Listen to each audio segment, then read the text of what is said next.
Assalamualaikum warahmatullahi wabarakatuh. Perkenalkan, Salam. kami dari kelompok 10 akan mempresentasikan laporan penelitian yang berjudul Klasifikasi Besaran Gaji berdasarkan level pendidikan dan lama kerja menggunakan metode C4.5.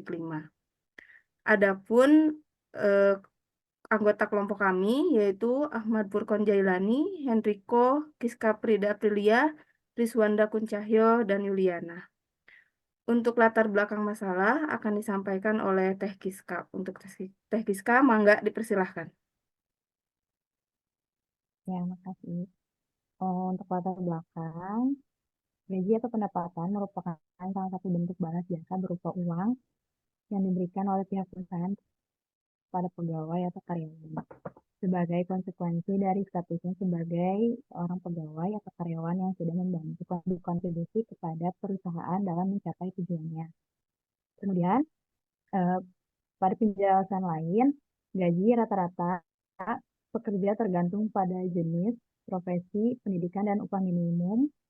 Kemudian yang berbeda pada setiap wilayah di tanah air. Namun berdasarkan survei yang dilakukan oleh Salary Explorer, pada tahun 2023 diketahui rata-rata pendapatan atau gaji pekerja di Indonesia sebesar 3.070.000, di mana pendapatan tersebut lebih rendah dari upah minimum provinsi UMP Jakarta yang ditetapkan pada tahun 2023 yaitu sebesar 4.901.798 menurut tim redaksi tahun 2023. Umumnya, orang ingin mendapatkan pendapatan atau gaji yang lebih dari tempat ia bekerja. Namun, mereka belum tahu mengenai faktor penentu untuk mendapatkan gaji atau pendapatan yang lebih besar. Metode data mining classification dapat diambil dengan menggunakan beberapa metode, yaitu menggunakan algoritma diantaranya neural network, kemudian support vector mesin, KNN, Naive Bayes, dan GA. Kemudian untuk Naive Bayes memiliki kelebihan diantaranya ketika pengujian pada tipe data kategori, semua atribut independen atau tidak saling ketergantungan yang diberikan oleh nilai pada variabel kelas dan performa yang baik. Namun, Naive Bayes memiliki kekurangan yaitu akurasi hasil yang rendah dan ukuran vektor fitur yang dihasilkan cukup besar. Support vektor mesin memiliki kelebihan dapat diimplementasikan dengan mudah, namun memiliki kekurangan sulit dipakai pada sampel yang besar dan jenis kernel SVM berpengaruh pada akurasi sistem.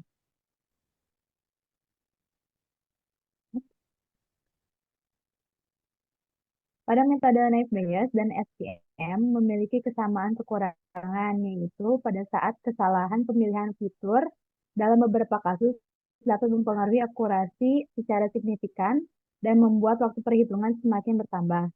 Maka dari itu, pada kasus penelitian ini menggunakan algoritma C4.5 pada kasus ini untuk mendapatkan hasil yang lebih akurat. Kemudian, berdasarkan permasalahan tersebut, diharapkan penelitian ini dapat mengklasifikasikan besaran gaji yang didapat berdasarkan lama pengalaman bekerja dan juga tingkat pendidikan. Nah, untuk identifikasi masalahnya sendiri, karena masyarakat masih ada yang meragukan untuk melanjutkan pendidikan dan menambah pengalaman untuk mendapat upah atau gaji yang lebih besar dari sebelumnya, maka diperlukan metode yang dapat menunjukkan klasifikasi besaran gaji atau upah yang diterima pekerja berdasarkan pendidikan dan lama pengalaman kerja. Untuk batasan masalahnya sendiri di sini dibahas dalam penelitian, dibatasi ruang lingkupnya antara lain data-data yang dimasukkan berupa data yang diambil berdasarkan data terbuka dari kaggle.com, dan apakah algoritma C4.5 dapat digunakan sebagai metode pengambilan pemecahan masalah klasifikasi pendapatan atau gaji berdasarkan pendidikan dan pengalaman bekerja. Untuk rumusan masalahnya, karena masyarakat masih ada yang meragukan untuk melanjutkan pendidikan dan menambah pengalaman untuk mendapat upah atau gaji yang lebih besar dari sebelumnya, maka diperlukan metode yang dapat menunjukkan klasifikasi besaran gaji atau upah yang diterima pekerja berdasarkan pendidikan dan lama pengalaman bekerja. Untuk tujuannya sendiri dalam penelitian ini, adalah mengklasifikasikan gaji atau upah yang dihasilkan dari teknik atau model data mining atau decision tree sebagai pengambilan keputusan pemecahan masalah. Pengklasifikasian upah atau gaji diterima oleh pekerja berdasarkan tingkat pendidikan terakhir dan lama pengalaman bekerja. Selanjutnya mungkin bisa dijelaskan sama Mas Hendriko. Baik, terima kasih Mas Furqan. Selanjutnya kita lanjutkan untuk metodologi penelitian. Di penelitian ini kami menggunakan beberapa tahapan metode penelitian, yaitu pertama identifikasi masalah, kemudian tinjauan pustaka, pengumpulan data. Pengumpulan data kami mengambil data set publik yang bersumber dari Factful.com. Tahap selanjutnya itu tahap pre-processing. Tahap kelima yaitu sampai implementasi algoritma. Dan terakhir tahap keenam yaitu evaluasi. Kemudian untuk hasil dan pembahasan pada tahap pre-processing ini yaitu merupakan proses cleaning atau pembersihan data pada dataset agar penelitian yang dihasilkan menjadi lebih akurat. Pada tahap ini, kami mengecek tipe data, data nol, dan juga penulisan dalam setiap query yang tersimpan agar tidak terjadi bias. Proses dalam cleaning ini menggunakan platform Google Colab dan aplikasi Microsoft Excel. Tabel di samping menunjukkan bahwa dataset siap digunakan dalam penerapan algoritma C45 atau decision tree. Data yang sudah melalui proses ini menjadi total 8 atribut. Dengan menambahkan 2 atribut pendukung proses, saya ulangi. Dengan menambahkan 2 atribut pendukung proses analisis, yaitu atribut label salary dan juga atribut label layers of expense, dan total data menjadi 6.685 baris.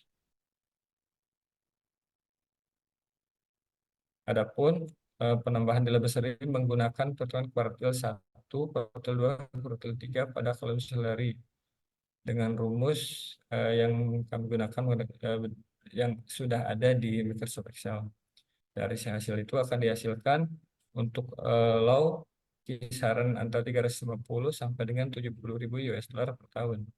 Kemudian untuk medium yaitu kisaran di atas 70.000 sampai dengan 115.000 US dollar.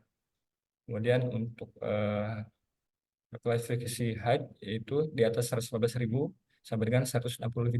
Kemudian untuk kategori very high yaitu untuk yang lebih dari 160.000 US dollar. Kemudian untuk model, setelah melakukan pre-processing pada data yang kita miliki, tahap selanjutnya adalah melakukan pengimplementasian model algoritma data mining C45 atau dasar pada dataset salary dengan label salary menjadi atribut label. Pada gambar di samping yaitu ada 3 tahapan, yaitu data itu data yang kita gunakan sebagai model. Kemudian ada select atribut yang kita gunakan di sini adalah tingkat pendidikan dan lama kerja. Kemudian kita selanjutnya memasukkan model decision tree sebagai model. Setelah ini lengkap, maka kita bisa menekan tombol play. Kemudian untuk proses selanjutnya mungkin bisa dijelaskan oleh Kang Kuncahya. Enggak.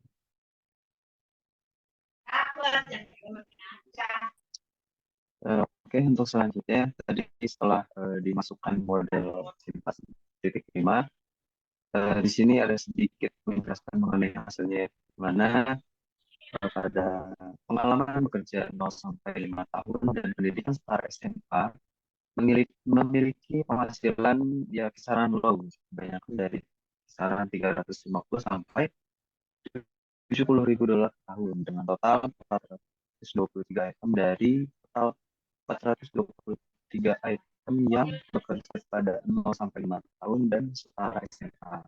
Nah, baik yang lain juga sama ya di sini, yang pengalaman kerja 0 sampai 5 tahun dengan pendidikan S1 atau setara S1 itu memiliki kisaran low ya, sebanyak 1019 item dari 1942 item. Nah, begitupun hingga kebanyakan dari setara doktoral itu sama. Cuman pada kita lihat di sini itu enggak secara lengkap, secara semakin tinggi pendidikannya maka akhirnya semakin sedikit. Oke, lanjut di slide selanjutnya.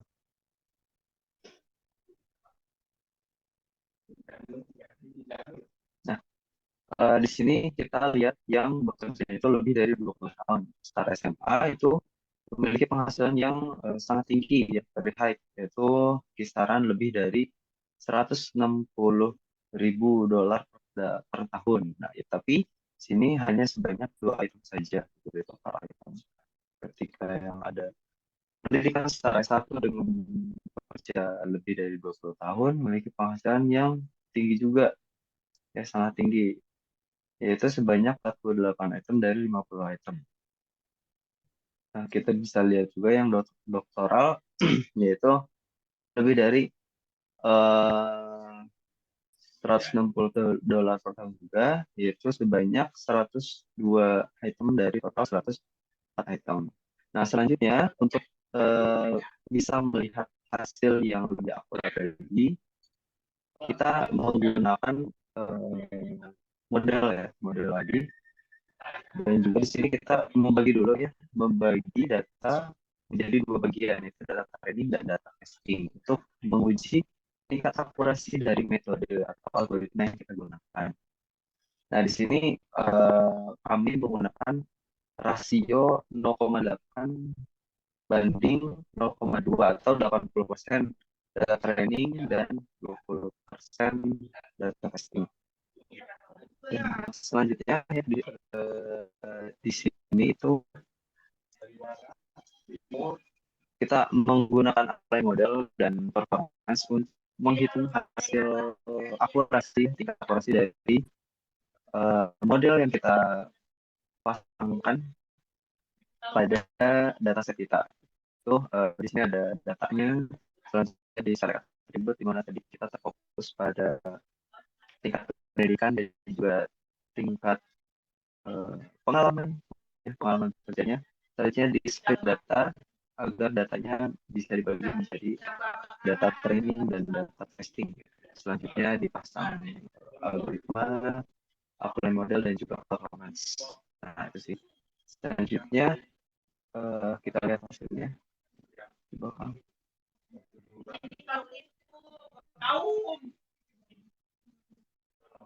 Ada gambarnya. Nah, ya. Tadi yang data tadi itu kita menggunakan apply model itu dengan menggunakan operator performance classification pada aplikasi rapid planner versi 10.2 ya. Tentunya untuk menguji tingkat akurasi dari algoritma yang kita gunakan untuk menganalisis dataset kita. Oke, untuk hasil pembahasannya.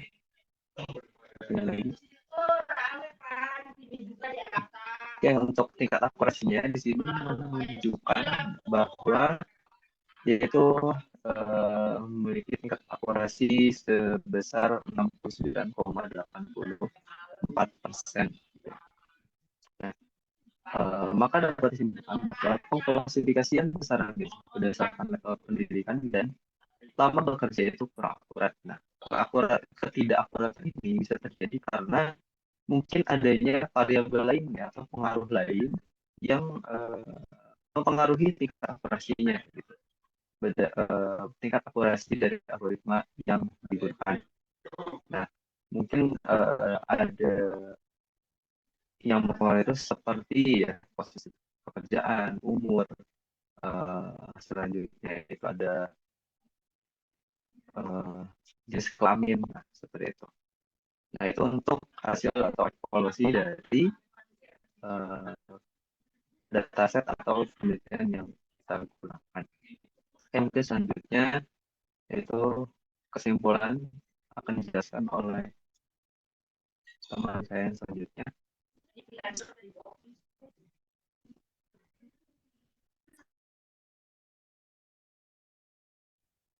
Nah, baik, yang kesimpulannya, berdasarkan penelitian yang sudah kami lakukan, kami mendapatkan hasil bahwa tingkat pendapatan yang didapat oleh pekerja berdasarkan tingkat pendidikan menunjukkan 69,84% tingkat keakuratan. Maka dari itu, dapat disimpulkan bahwa dengan pendidikan yang semakin tinggi dan pengalaman yang semakin lama, belum tentu mendapatkan hasil atau gaji yang pasti besar. Terdapat faktor atau variabel yang dapat mempengaruhi besarnya gaji atau pendapatan yang diterima oleh pekerja. Namun, tidak dapat dipungkiri bahwa pengaruh dari tingkat pendidikan serta pengalaman dari seorang pekerja cukup berperan besar atau dapat mendukung seorang pekerja dalam mendapatkan gaji atau pendapatan yang lebih baik. Sekian presentasi dari kelompok kami. Mohon maaf bila banyak kekurangan. Terima kasih. Wassalamualaikum warahmatullahi wabarakatuh.